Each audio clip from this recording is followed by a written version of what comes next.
Good morning and welcome to the Feast Church.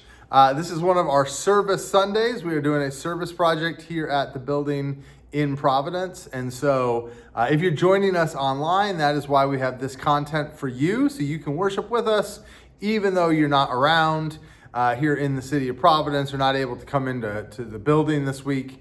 If you are online with us and you're able to somehow serve somebody wherever you are at, that'd be great to join us in this time that we have once a month, where we try to bless our neighbors and be part of the work that Jesus wants us to do in the world. Some of my favorite people in my life in ministry have been church secretaries. Maybe we should call them church administrative assistants nowadays, but I find that most of the churches I have worked for were enough behind the times that they never called them that. They always just called them the church secretaries. And they have always been people that I think are undervalued and underappreciated in churches. When I was in college, I would do internships for the summer at various churches where they'd hire me and I would do whatever needed to be done, usually work with the youth. And I always found that being in good with the church secretary was really important, because she, and it was always a woman in those contexts, she always knew what was going on far better than anybody else in the building. Her job was to have touch with people and to do communications and to make sure everybody knew what was going on. And so she just had this multitude of understandings and skills that were really important. That she was the first line of defense. If somebody called and was upset about something, she would say, okay, hey, let's talk about it. I hear you. Yeah, I know. And she would have these low-key counseling skills often to help hear the people's complaints and let them know that they've been heard, even if their complaint was totally ridiculous and not needed. She always knew all the details. She always knew how things were going to go. When somebody goes, oh, how is this actually going to work? Often that secretary would know what's happening. It was just somebody who was really capable. And I knew that down the road, eventually I would get into a spot where I would need some help. And if so, having a good relationship with this individual at the church was so important and so significant, because she could help solve my problems. And knowing that and just having that sort of rapport, but also showing kind of respect and showing I see what you do and I see that it's important, I always thought was so significant.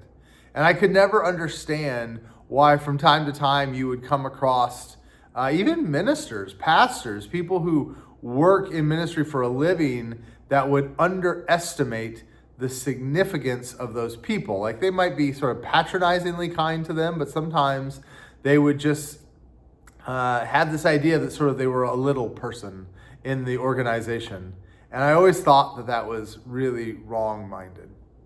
When we have these service Sundays, a lot of times I try to offer some kind of content along the lines of the idea of serving and blessing others. And we'll get to that material a bit this week.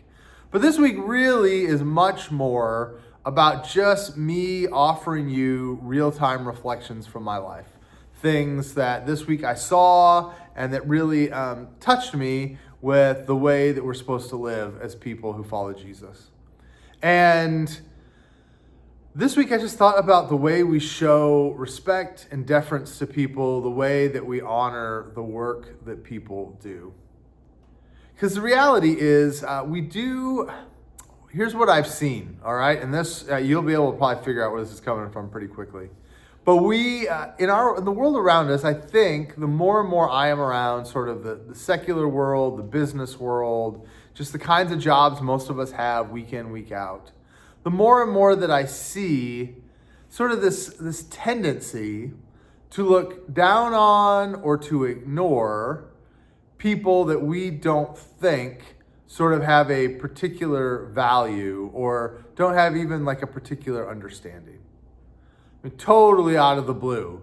If you have somebody who's working in the construction industry and they're not a construction person, and so they don't know a lot about the machines that are being used, and don't understand all the particulars of the way that you might build something, there's this habit that the other people in the company just kind of go, oh man, they're like, they just treat them like they're stupid or they're useless or, oh, that person doesn't know what's going on. So this habit to look down on people. And I get it, if you're an NHL team and somebody doesn't know how to skate, their skill set may not feel totally important to you. We see it in certain industries where there's mixing of like very different kinds of people. I'm sure there's no screenwriter or songwriter who wants to hear that legal and accounting has some thoughts about their song. That is totally understandable. But then on the flip side, I am pretty sure that there are very few accountants or lawyers who are particularly interested in a songwriter or screenwriter telling them about how to fill out taxes, right? We have this sense of like, I have my thing I do, you have your thing you do. I've seen it in other places. As a parent volunteer who works with teachers, I think I often find that teachers can sometimes be a little inhospitable to the thoughts or the skills that are coming in from parents because they kind of live in their school world and they're not ready for the injection of somebody from a different walk of life. And on the flip side, I know that my friends who are teachers kind of find that they are frustrated. They feel like their work is looked down upon or not valued the way it should be. I see it with talking about teachers and other professions, older people in the profession and younger people in the profession, where the young teachers are like, oh, we learned all this great stuff in school about the new ways that pedagogical things are going forward, and the old teachers are like, no, that's not how kids learn. And they're like, yes, it is. We've got studies, and there's this contrast. There's just all these ways where our egos, our experience, this sense of self builds up. And we get into a space where it's like, this is my space and you all are sort of invading it. And you are not the expert that I am, and you're not useful in this space.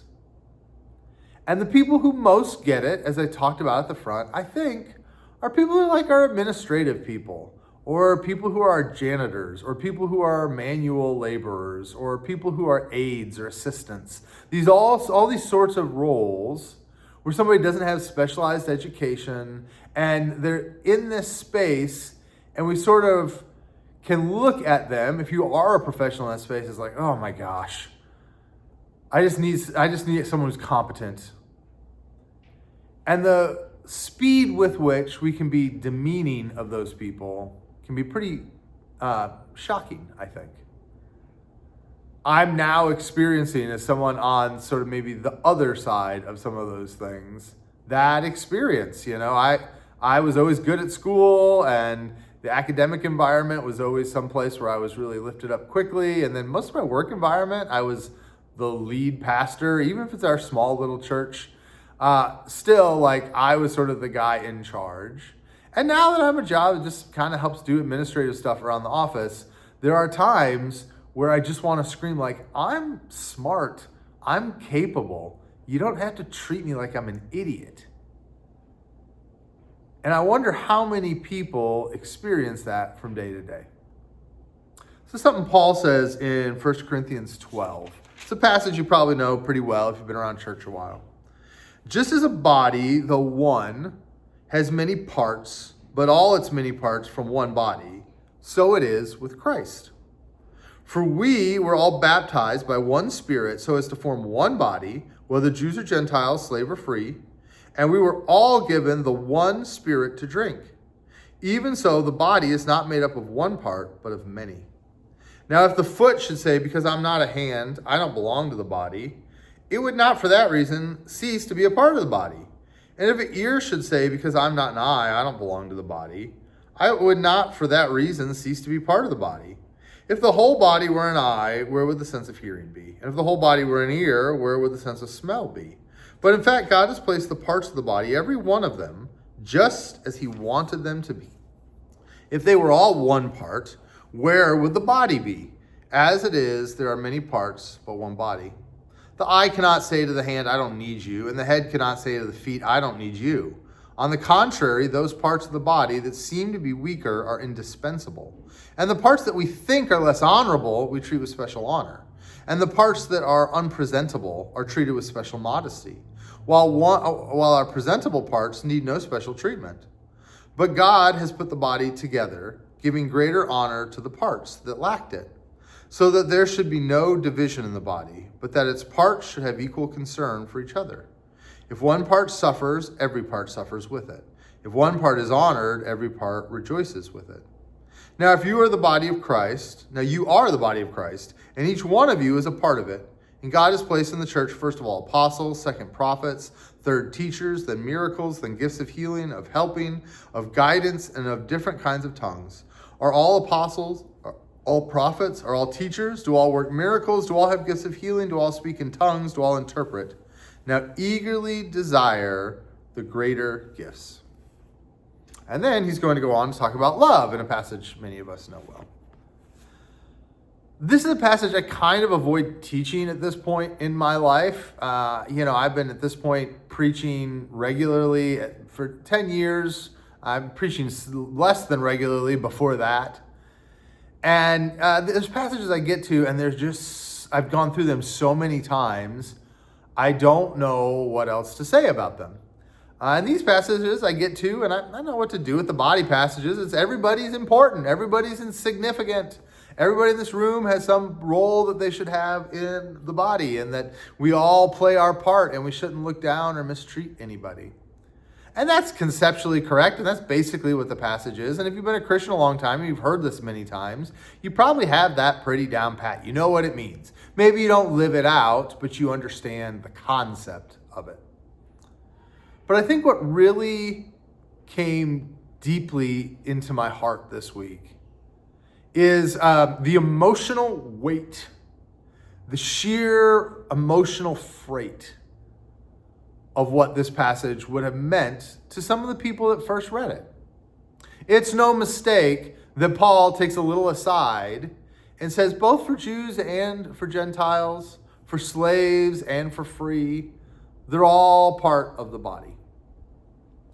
We can say that very perfunctorily, to say like, hey, everybody's important.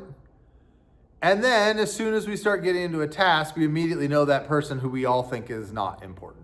And that person that's just going to weigh us down. And that individual who's going to be more effort than is needed and will just bog us down with our efforts to move forward. Person that never gets asked to be on a committee, because you just don't find them significant. And Paul says on a deep theological level, that is absolutely incorrect. There is no person of insignificance in your Christian community. Every one of them is exactly what God thought the church needed. And that collectively, you are what the church should be. And that without one of you, the church is less than what should be there. It is less than what God designed it to be. I think of people in the ancient world, and it doesn't take long to go from the ancient world to our world, that would have resonated with this strongly.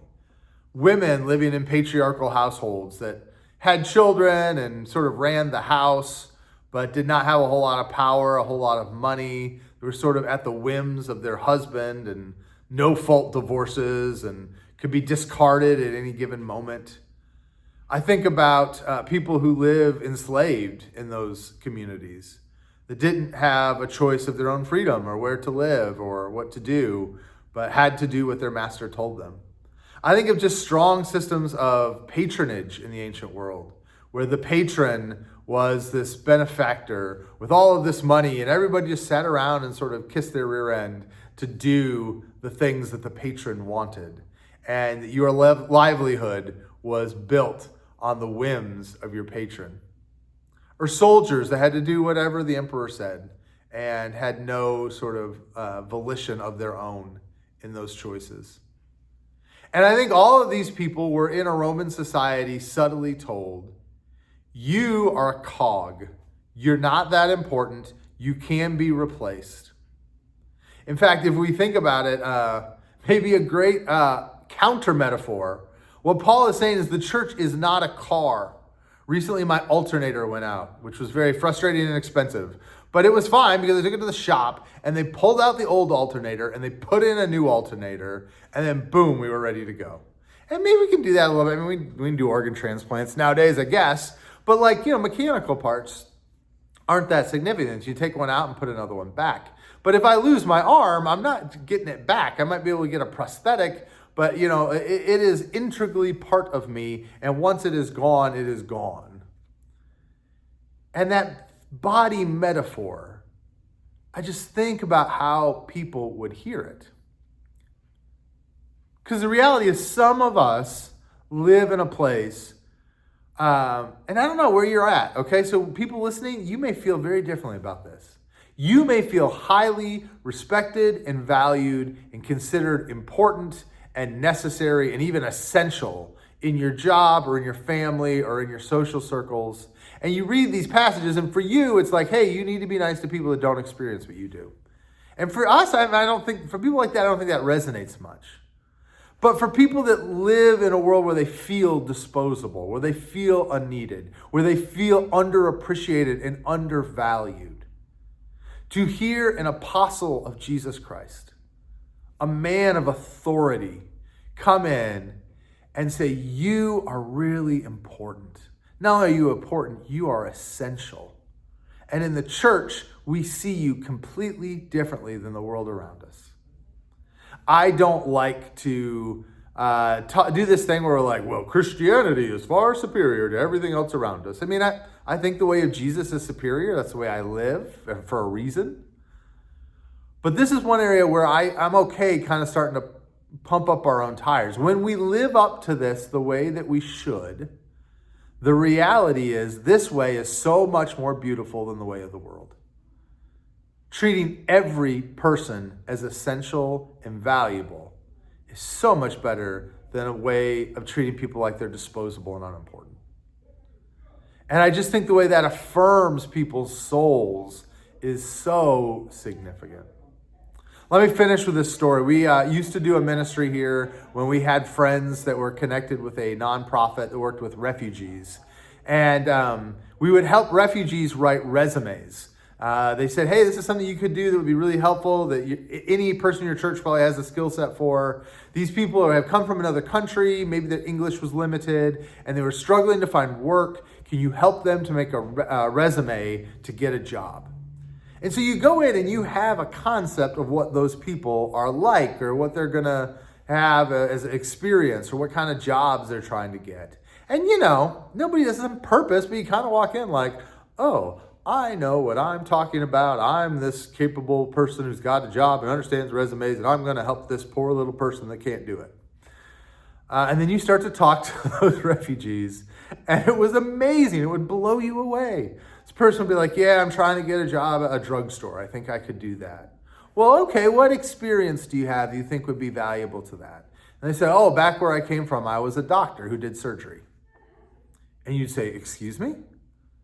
And you found out this person had a medical degree. They would cut open bodies and fix them and sew them back up. But because they were a refugee, because the way that their medical certification worked, certification, the way that their education was, they can't be a doctor here. And so now they're trying to find a job, putting Advil on the shelf at a CVS.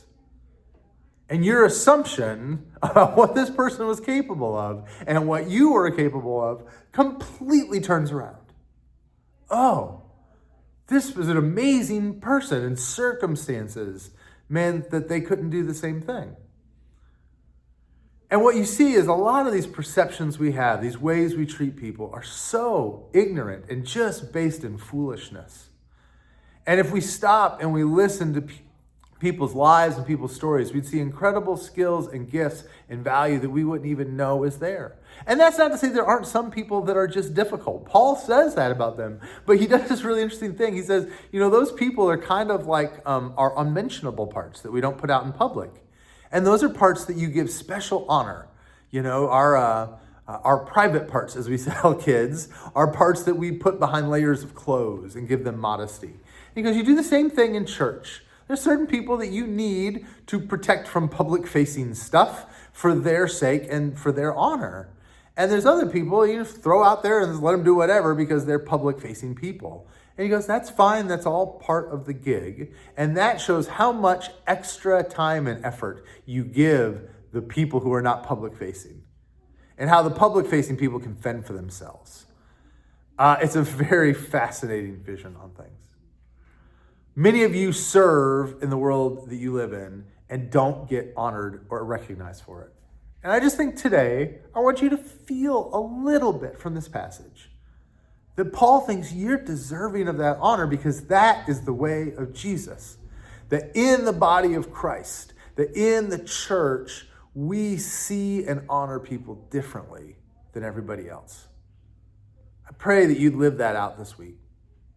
It's really interesting that the body of Christ in 1 Corinthians is used several ways. It is used for the church, as in a passage here, but it's also used very close to here to talk about taking communion. And there's an intimate connection between those things. You can't take communion correctly if you're dishonoring the people in your church community. And so my hope today is that you feel seen and honored. Thank you for being with us. If you're at home and you have some bread and juice, please take it for communion. We'll do communion here during our service time. I pray that you have a blessed week. Peace be with you.